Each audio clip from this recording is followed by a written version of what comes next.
Selamat malam, perkenalkan nama saya Irista Nirma dengan NIM 1212 11045. Saya akan menjelaskan tentang audit sumber daya manusia, auditing 2 dari modul 6. Salah satu fungsi manajemen adalah pengawasan tujuan antara lain untuk menjaga dan mengamankan harta milik perusahaan dari penyimpangan-penyimpangan baik oleh pihak intern perusahaan maupun ekstern. Untuk mengoptimalkan efektivitas dan efisiensi kerja, karyawan perlu didorong untuk mematuhi kebijakan manajemen serta untuk menjaga agar tercapainya manajemen sistem informasi yang baik. Ada berbagai pendekatan yang dapat dilakukan saat melakukan pengawasan. Salah satunya dengan audit sumber daya manusia atau SDM. Audit SDM akan mengevaluasi kegiatan-kegiatan SDM yang dilakukan dalam suatu perusahaan. Hasilnya memberikan umpan balik tentang fungsi sumber daya manusia bagi para manajer operasional dan departemen sumber daya manusia. Ini juga mengemukakan seberapa baik para manajer mengolah tugas sumber daya manusia. Pada mulanya, audit merupakan ruang lingkup dari tugas manajemen suatu perusahaan. Sejalan dengan hakikat pengawasan itu sendiri menjadi fungsi dari setiap level manajemen. Semakin besar organisasi suatu perusahaan, diperlukan suatu organisasi yang berdiri sendiri dan terpisah dari kegiatan rutin.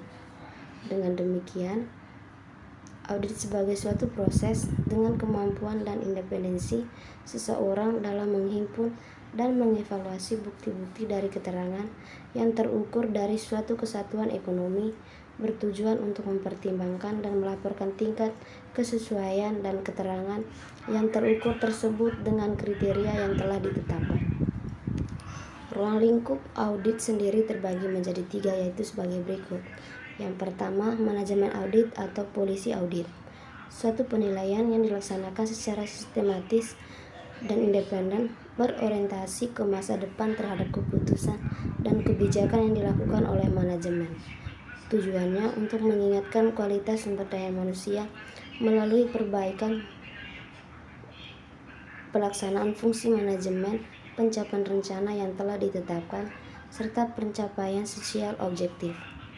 Pentingnya audit sumber daya manusia. Audit memberikan suatu perspektif yang komprehensif terhadap praktik yang berlaku sekarang. Sumber daya dan kebijakan manajemen mengenai pengelolaan sumber daya manusia menemukan peluang dan strategi untuk mengarahkan ulang peluang dan strategi tersebut.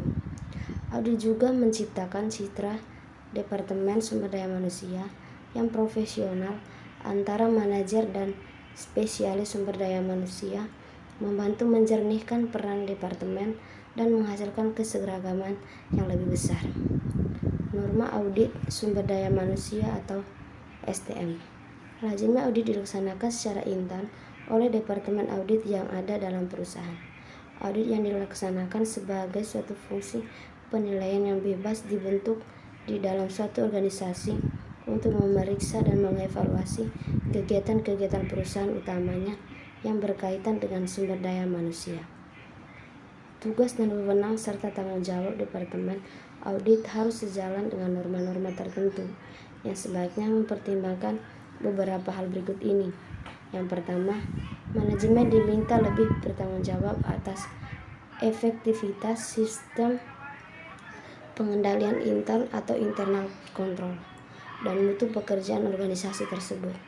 Anggota manajemen semakin dapat menerima internal audit sebagai alat untuk menyediakan analisis objektif, penilaian-penilaian rekomendasi, saran-saran, dan informasi mengenai pengendalian dan prestasi organisasi atau perusahaan. Manfaat dan tujuan audit sumber daya manusia. Manfaat dari audit manajemen sumber daya manusia antara lain sebagai berikut. Yang pertama, mengidentifikasikan kontribusi departemen sumber daya manusia terhadap perusahaan. Kedua, meningkatkan citra profesional departemen sumber daya manusia. Ketiga, mendorong tanggung jawab dan profesionalisme yang lebih besar di antara karyawan departemen sumber daya manusia. Dan yang keempat, memperjelaskan tugas-tugas dan tanggung jawab Departemen Sumber Daya Manusia. Studi kasusnya, auditor akan memilih sampai karyawan dan menguji apakah perhitungan gaji mereka sesuai dengan tarif telah dihitung dengan benar. Auditor juga akan menginverifikasi apakah perubahan gajinya didukung oleh dokumen yang tepat sesuai kebijakan perusahaan. Kesimpulannya, laporan rekomendasi hasil audit sumber daya manusia. Hasil dari proses audit sumber daya manusia tersebut adalah sebuah laporan audit SDM atau auditor report yang memberi deskripsi komprehensif berisi hasil olahan, temuan, dan kegiatan audit sumber daya manusia. Laporan ini meliputi baik penghargaan maupun rekomendasi perbaikan untuk praktik yang kurang atau tidak efektif. Isinya bukan hanya berupa kesimpulan saja, namun diliputi seluruh informasi yang akurat. Terima kasih.